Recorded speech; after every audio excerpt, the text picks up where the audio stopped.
Next time on It's Not Human Sexuality.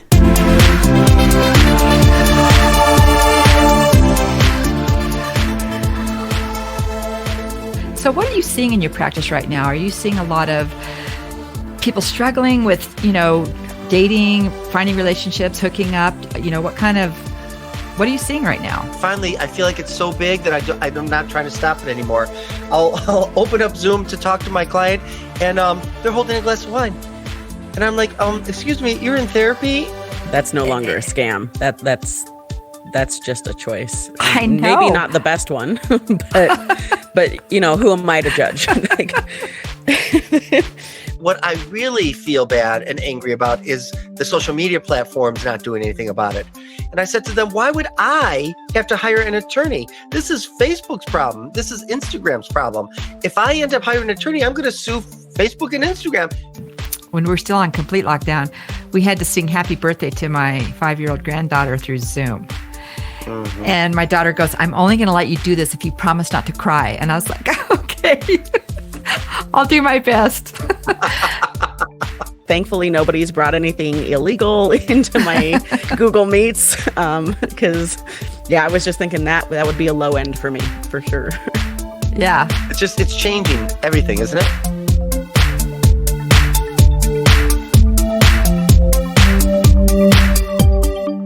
Welcome back to It's Not Human Sexuality. I'm Betsy Cairo, or Dr. B.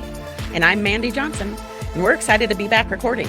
After recording our first 2 seasons, we're deciding to switch things up just a little bit. So now we're just going to be doing individual episodes, one at a time. We're also going to change up our style a bit. You will get the pleasure of listening to a wide variety of guests tell their stories. That's not to say that Mandy and I won't have a few episodes here and there with just us. But stay tuned because you're about to meet our first guest. Love in the time of COVID can be tricky to navigate. It isn't just about wondering if it's safe to hook up. There's other things such as extreme loneliness, feelings of isolation, and fear that people can become victims to during this time as well. Loneliness can push people to behave in ways they typically wouldn't. Stay tuned and learn all the nuances of this and other situations that can and do arise with online scammers with sex therapist Dr. Joe Kort. I'm Betsy Cairo. And I'm Mandy Johnson. This is It's Not Human Sexuality. Dr. Joe Kort is the director of the Center for Relationship and Sexual Health in Royal Oak, Michigan, and also co-director of a modern sex therapy institute that offers certificates in sex therapy, sex and relationship coaching, and PhDs in clinical sexology. Additionally, Joe Kort is a certified sexuality therapist. His podcast, Smart Sex, Smart Love, brings leading experts together to talk all things sex and relationships. He's joining us today from Royal Oak, Michigan, as we cover love in the time of COVID. Welcome, Joe. Hi, thanks for having me. Joe, we know you are so busy. I mean, I follow you on Facebook. I've moderated some of your workshops, but lately you have been really busy giving a lot of interviews, and we're going to get to that in a minute. But what I'd like to talk about first is during this time, you deal with couples in sex therapy and relationship therapy. And here we are in the time of COVID where social distancing is becoming this mantra over and over and over again. And, relationships are hard in the best of times. So what are you seeing in your practice right now? Are you seeing a lot of people struggling with, dating, finding relationships, hooking up? What are you seeing right now? God, I'm seeing things all over the map. I think I'm most surprised seeing people still hooking up, and not being very concerned about kissing or getting within, proximity of catching this. And people, and I'm having clients have multiple partners, anonymous partners, or people they meet through Tinder or Grindr or whatever. And they're not getting sick and they're feeling more courageous. And I have others who are devastated because it's caused them to have so much loneliness and put dating and relationships on hold. So it's like a wide gamut of that and everything in between. So it's kind of maybe not much has changed.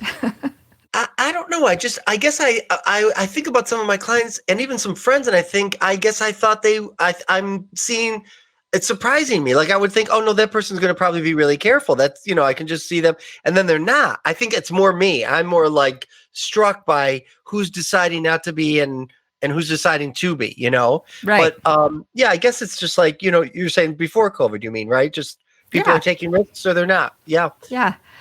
So it's interesting because I'm kind of team teaching this middle school class with a PE teacher who's doing a really good job. But COVID's been an interesting analogy for us to talk about using protection and social distancing and barriers, and it's interesting because the students can really relate to it better now, which is weird because we relate condoms and masks and and they get it, which is good because we don't really want to scare them, but we just want to explain to them that barriers do work and they do keep it safe and still allow you to interact. And so with you seeing some of the same things, it's interesting. But which leads me to my next topic, which you've done a lot of recent interviews about, which is catfishing. And it seems to me like a perfect storm. You have people who are isolated, like you talked about, who are lonely, and for catfishing to maybe become more prevalent and maybe more successful than it was in the past because of people feeling the more isolation. And so maybe to begin with, you can explain catfishing.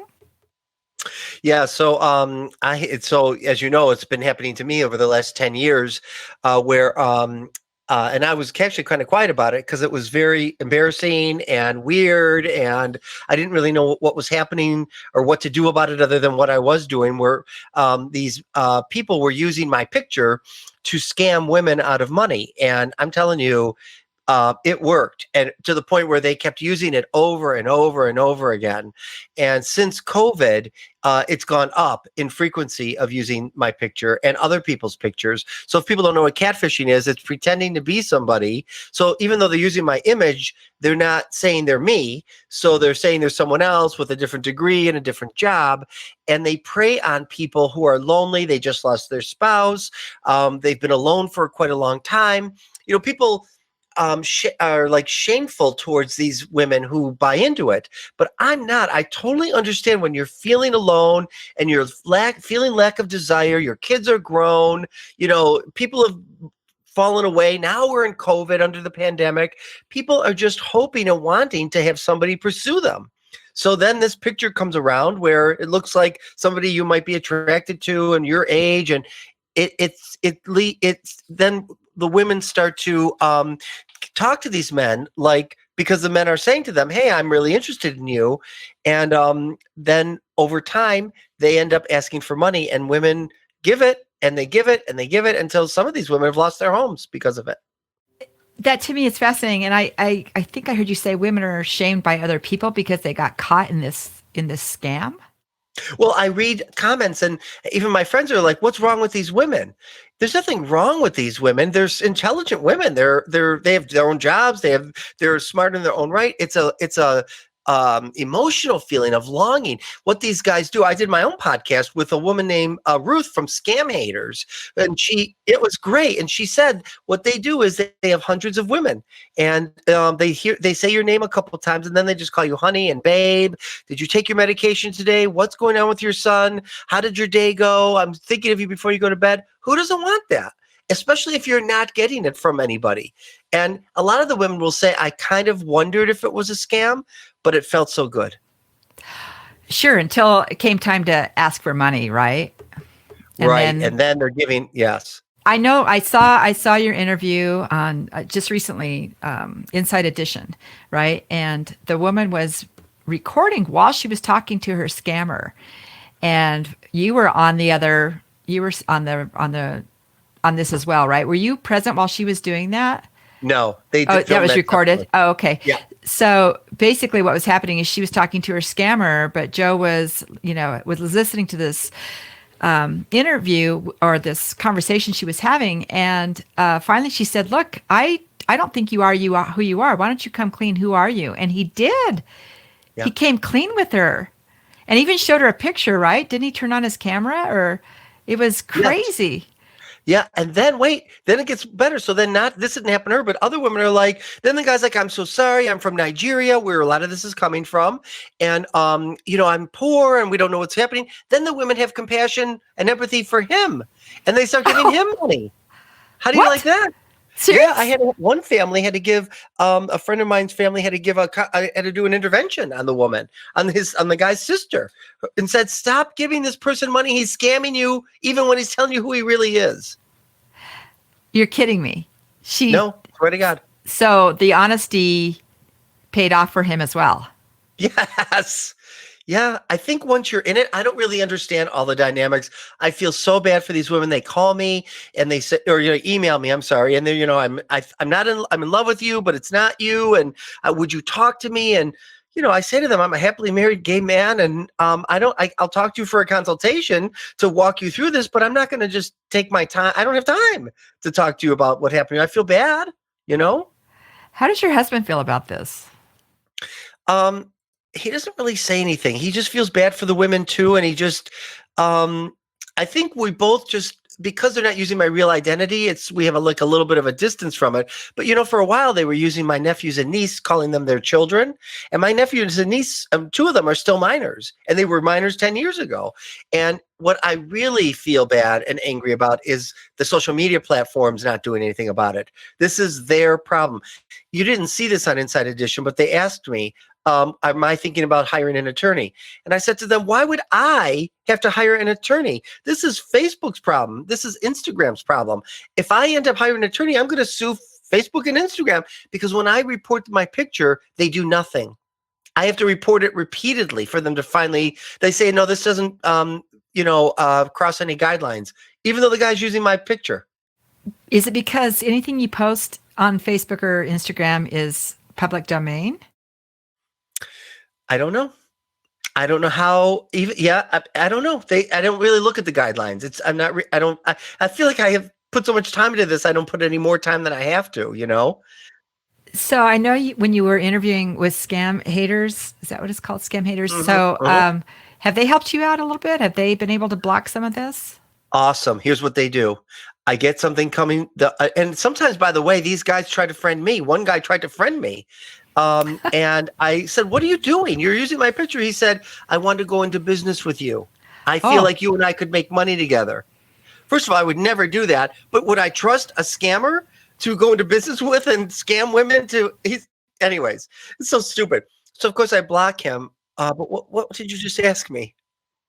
What would it mean going into business with a scammer? Like what would that look like? Did he even flesh that out for you? Yeah. I didn't give him a lot of time to talk about it, but I think he meant we both would share the profit of using my picture because it worked. See, I didn't really know what was going on. When Inside Edition first called me 2 months ago to do this, I began telling people. I thought, okay, I'm just going to tell people, and I told my friends, they're all my age. We all are in the same, I don't know same attractiveness level. I wouldn't say anybody's, we're all just like these middle-aged, whatever I look like, they look like. And so they were like, why would they pick you? They were all not like jealous, not like it's a mean girl thing, but like, they were like, why you? And I'm like, I don't know why me. I have no idea why me. Like, why not them? All I can think of is I put out so much in social media. My pictures are everywhere. Every day I'm doing something. But then one of the friends said, maybe it just works, and there's a few of them using it, and it turns out that's what's true. So they're sitting in a room and they're passing people's pictures. I'm not the only one. Since this all came out, Dr. Phil did a whole show on somebody. There's another guy in Michigan, a middle-aged model. The guy who did Thigh Master, he's my age now, and they're using his picture. So it's a lot of people. I think some of us are gay, and they're using, because you never see me in pictures with women, so I'm an easy target.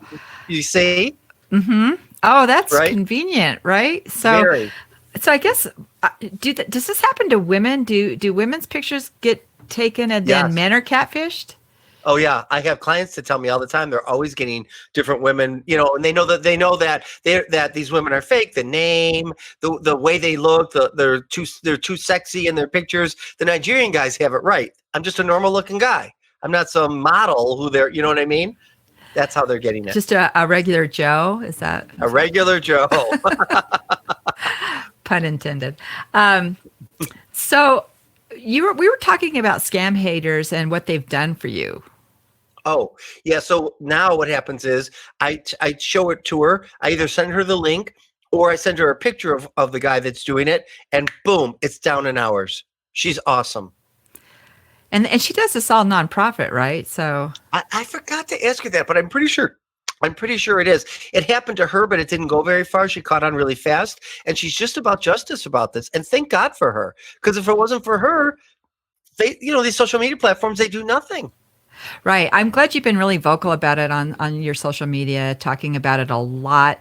I think it's bringing a tremendous amount of awareness to people. I know for me, when we started thinking about wanting to do this interview with you, it first just sort of started out with, love in the time of COVID and how are people navigating that with respect to the risks and fears of getting this virus.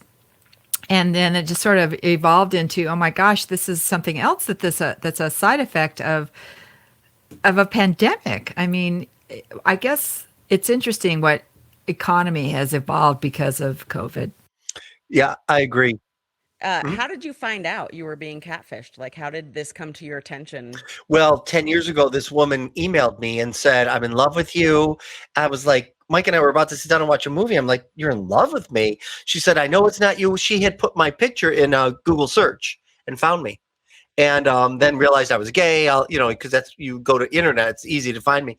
And so then I said, please report it. And then it happened again. Then it happened again. Then it happened again. And then, but I'm telling you, in the last year or 9 months of COVID pandemic, it's happened. I'm 2 or 3 times a week. This happens now.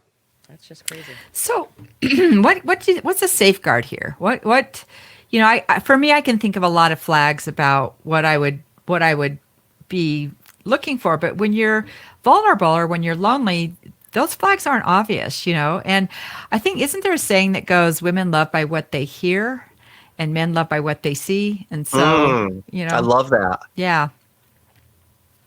I think it's true. These guys know exactly what to say. Here's what I think the safeguard is, and I said this on Inside Edition too. So many things got cut. We're in 2020. We are all able to see each other through Zoom, through Facebook, webcam.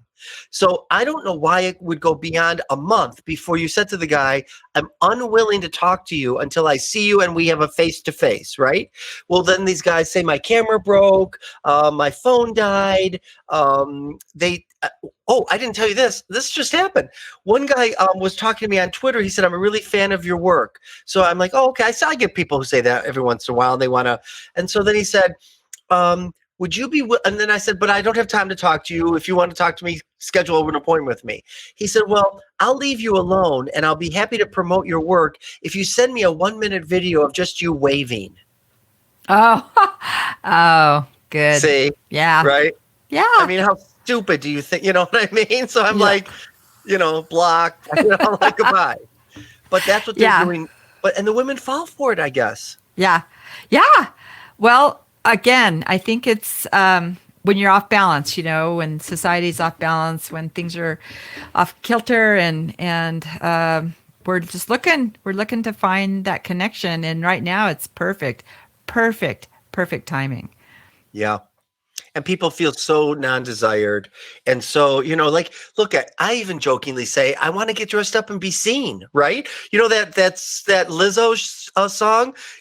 Check, what is it? What's the line? Swing my hair back, check my nails. I want to do that and be seen, and nobody sees you anymore, So I think when you feel seen and some person is saying to you, hey, I think you're really attractive and you're really somebody, I totally understand how people fall for that.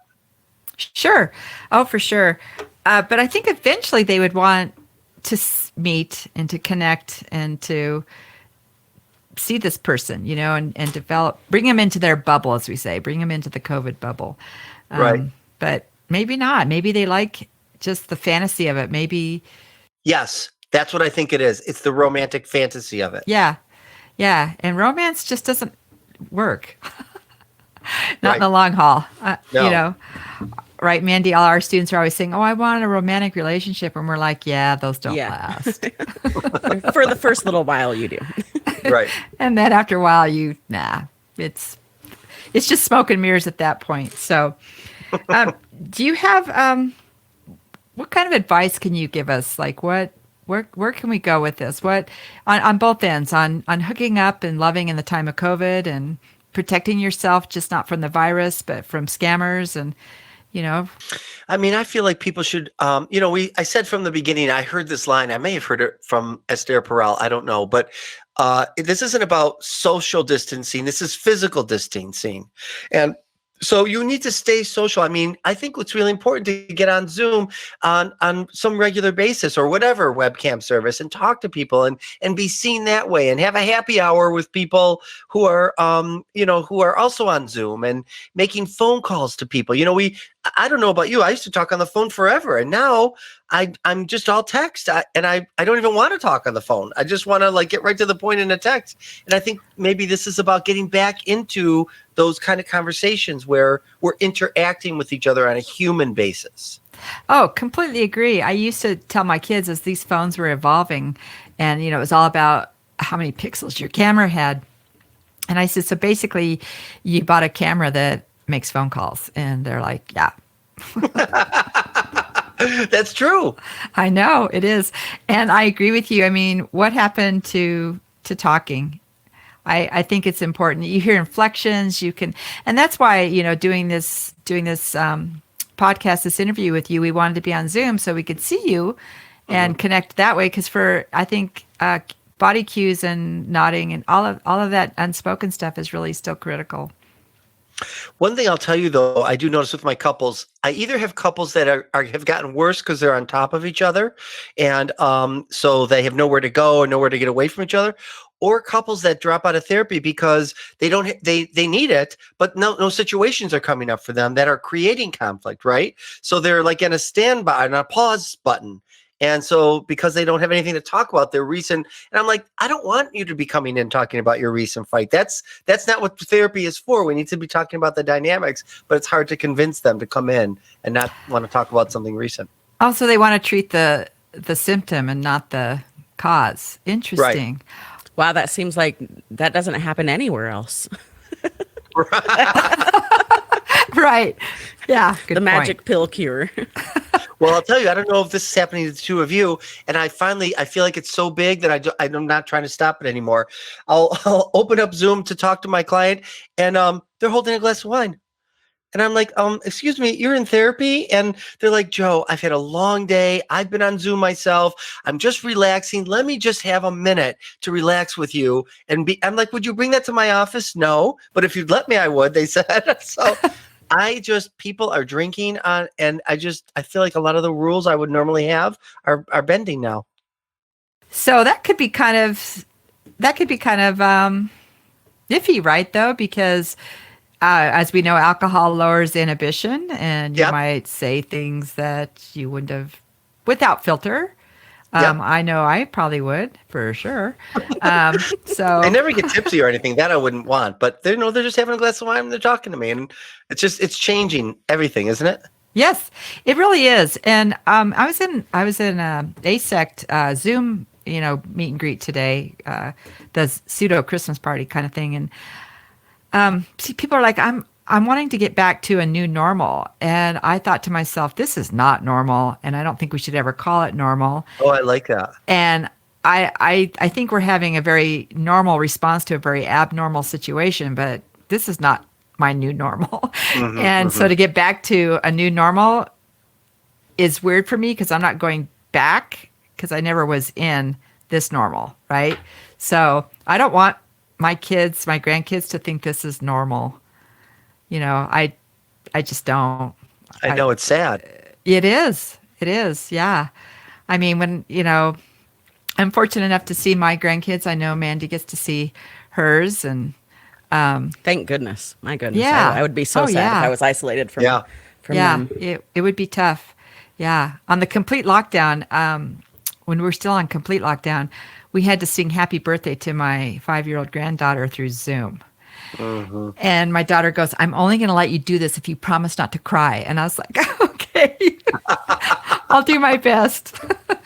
But I think you bring up some interesting points about relationships. And I guess I never thought about some people really struggling with being together, too much togetherness, right? But then putting their problems on hold. I'm not sure how you would do that, especially if you're overdosing on togetherness. I know every couple seems to be doing it differently, but I have had several couples say, we're going to call you back when things are better because nothing's coming up for us. And maybe they're just trying to even enjoy that. And I don't blame them because, they're coming in when they're under so much stress and distress over what's going on that they're just allowing themselves to have some good time and stress free. Yeah, I guess so. Did you see that one Twitter where it started out in and he says, "My wife and I play this new game. It's called Why Are You Doing It That Way? There are no winners." And I thought that was rather appropriate. Way It's too only followed- relatable. Yeah, or it's only followed up with, "Oh, never mind. I'll just do it myself." So yeah, but I appreciate your time. I think these are really important things for us to be aware of, and so that we can move through this period and get back to not this, right? So The old normal. the old normal. It'll be interesting to see if these scammers slow down because people will migrate so far away from that. I don't think they're going to slow down. I think what'll slow down is the people won't be so vulnerable to it. I really think that I don't know that there's more scamming. I think there are more people that are able to be scammed. Oh, so it's a economy booster. So for these people, I guess. I don't know. God, that's crazy. Well, I think you're right. I think it's just an opportunity of the perfect storm. I'll tell you what I do tell my clients, and I try to say this to myself. Can you look around about what's good, what good has come out of this for you while we're in this? And for me, I was traveling twice a month with Pessy. I was gone Sunday, coming back Wednesday night, then seeing a full caseload Thursday through Saturday in my practice. And I loved it. I loved all the travel. I loved meeting all these therapists. I loved seeing family and friends all across the world and country, wherever I was going. But when it stopped, I thought it would be upsetting to me. I love being home. I love being with my husband more. We started remodeling the house. I care about my house more. I've just been more around and available. And I feel and I feel lucky in our business because I thought, I don't take insurance. I never have. And when we first had the lockdown, I went from having 25 clients to 7, 6. It really scared me, but it was only 2 weeks. And after that, boom, I just exploded. And all the therapists that worked for me exploded. And we were doing okay. And therapists are taking on more because you're on Zoom. So you don't have to rush home and drive home. So I'm lucky for that I can still work. Yes. Oh, us too. Yeah. I mean, my other life is I own a cryobank, and so those things, fertility preservation and all of that has really been quite prevalent this year, because there's other things going on besides COVID. People still get cancer and want to store prior to treatment, right. And people transition, and all those things are still happening. And I think that's been a real reality check for us too. And so we kind of see the world in that realm as well. I know for Mandy though, she teaches in a high school, and it has been not very the most difficult. Fun of times. Yeah, I think I was thinking when you were telling your story about some of your clients drinking wine, how thankful I am that I haven't hit that yet, that none of my students have brought alcohol to class. Some of them, they're in bed when we're in class, yes. and things like that. But thankfully, nobody's brought anything illegal into my Google Meets, because, I was just thinking that would be a low end for me, for sure. Yeah. Oh, yeah. Absolutely. But like you said, I'm grateful to still be working. So yeah, me too. What can you say? Yeah. Yeah. So do you want to chime in? Is there anything you want to add? I'm trying not to be judgmental about people who are continuing to hook up. I mean, I understand that people still have sexual needs, and some people feel like they're, not as much at risk, or they're going to be okay. And you really don't know that. I've seen 35-year-olds struggle horribly. And I've seen 65-year-olds, it goes through them like a cold. I just think people need to be careful about the kissing. I don't see why you couldn't wear a mask, while you're having sex, why it needs to be, that there are precautions you can take, that there are ways you can have masturbation together side by side. There's ways to do this without, with doing some precautions, I guess. Sure. I agree. I think all of those are true. And then also the autonomy piece of if you feel you want to take that risk and it's with consent with your partner, then, Yep. Do it. It's sort of like when people would tell us, I've been tested for STDs, so I'm clean. And we're like, but you might not be tomorrow because we have because you have seroconversion and all of that stuff. So, but yeah, I agree with you. Right. I mean, I go out into the world every day and my husband doesn't. We haven't kissed in 9 months. Other than a little, because I'm too nervous about it. I really am. Oh, really? Wow. I'm scared I'm going to give it to him. And then if I give it to him and he dies, I'm Jewish. That would live with me. It would be like a horrible guilt thing for me. I don't want that to happen. That's intense. That would be tough. I know. I that's a tight spot to be in for sure. And I'm making it I'm just neurotic about it. I just feel really, I want to be careful. Sure. And I think when you counsel your clients on that, you just say, well, if the risk, if you know the risk and it's with consent, then, knock yourself out. I did have one client who, when he would talk, it was just natural for him. I noticed it before COVID. It didn't bother me. I noticed it though. He would say, I don't know. My spouse, how people do that. I'm mixing up my words like this and like burpees, right? And spit comes out. I'm like, so when COVID hit, I'm like, listen, you can't do that. We're in my office. We're 9 feet apart. I have a huge office. I'm like, we're not wearing masks, but you can't do burpees in my office because if you're going to do that, and he didn't even know he did it. And I was trying to make him laugh, but he got offended. And I said, listen, here's how we're going to solve this. We'll talk about the therapeutic effects of this, but first I'm going to tell you the reality for me. I'm uninterested in negotiating this with you. So we're either going to wear masks or we're going to go to Zoom or we're going to take a break from therapy. If you're having a problem with this. And that's how I felt before we're going to talk about therapy because I needed to protect myself. How'd you resolve that? Well, he was okay in the beginning and then he fired me. Oh. And I was like, all right, fire me. I mean, whatever you need to do, but I'm not going to be exposed, Sure. Oh, and I had said to him, it's not even just me. I have to think about my husband, my family, the people I'm back to. And he understood that for a minute and then he didn't. I just was saying you've got to do what you have to do to keep yourself protected. I mean, and my other clients don't do that. Yes. And so we just sit. Most of my clients are on Zoom, but I do go in 2 days and I'll see people who want to be seen. And again, when I meet them at the door, we're wearing masks down the hallway, masked. I take their temperature. And then when we sit down, I'm 9 feet away. And that's a nice compromise, I think. It allows people to have some connection to another person and yet still be safe and logical. And it looks like it's working out for you. So I think that, and them, right? So that's really good. Well, good. Well, this has been very enlightening for us. And I so appreciate your time because I do know you are incredibly busy and we appreciate you giving us your insight on this and your experience for sure. Thank you. And thanks for thinking of me. I always like talking with you. Yeah. Good. Yeah. And maybe the next time we talk, it'll be in person. Yeah, that'll be nice. Yes. Yeah. We'll be vaccinated. It would be great. All right. Sounds good. Well, thank you, Joe.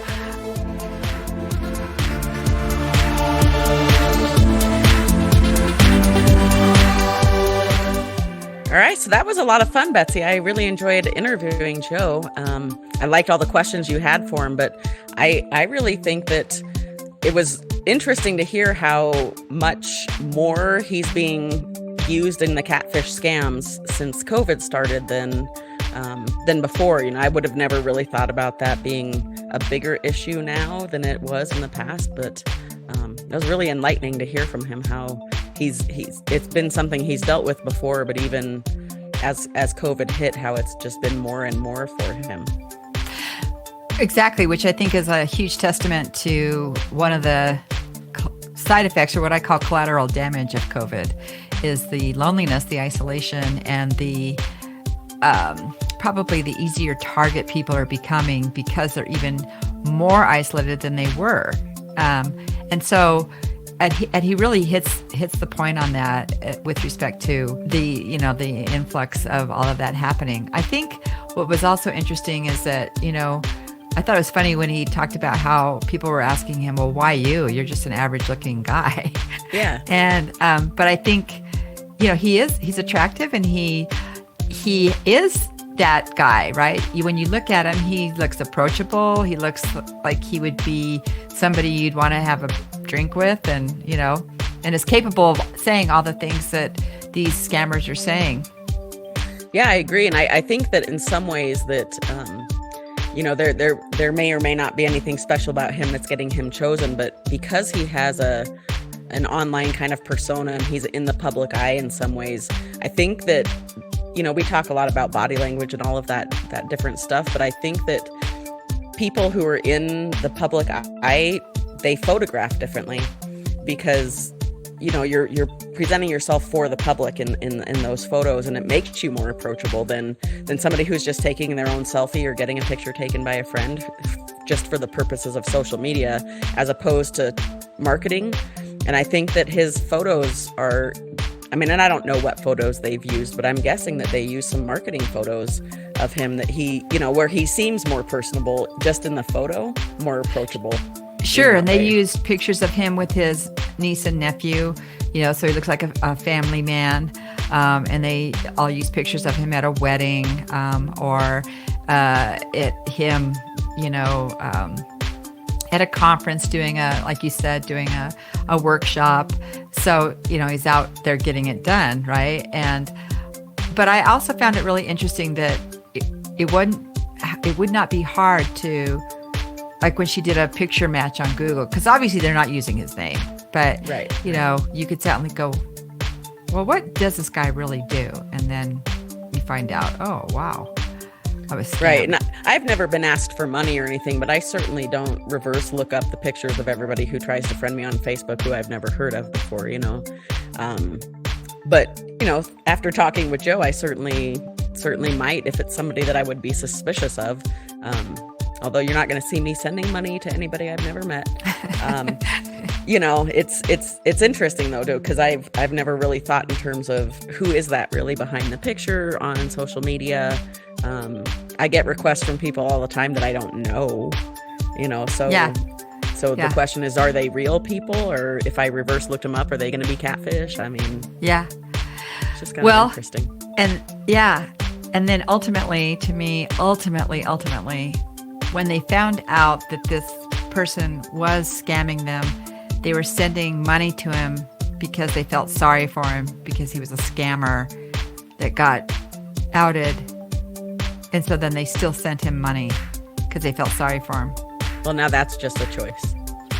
That's no longer a scam. That's just a choice. I know. Maybe not the best one, but who am I to judge? But at that point, you can't say you've been scammed anymore. You're just saying, I'm making some interesting decisions with my own money in my own life.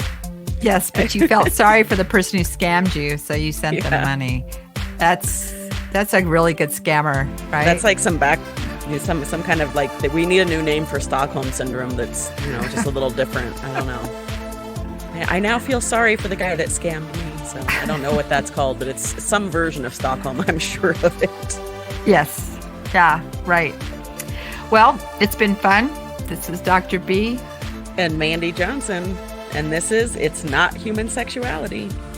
It was good seeing you.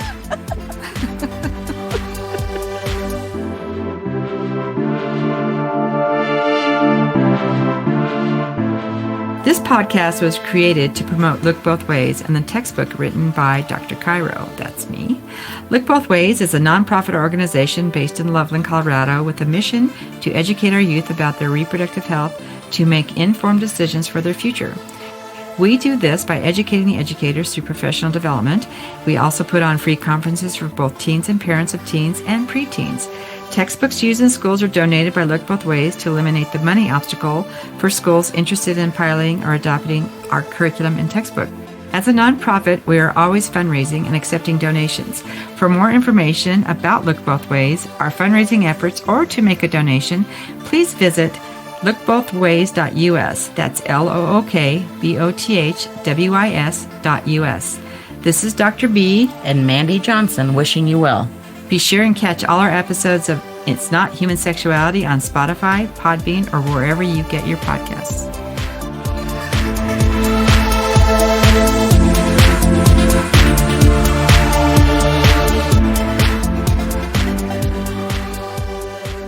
Hey, speaking of segue, I'm sorry to interrupt. We're having a mic issue with Mandy, so if we could just hold on that segue for a minute. That's because this is the silliest thing. Don't laugh at me. It's not plugged in. Okay. Now I feel so much better about all my difficulties.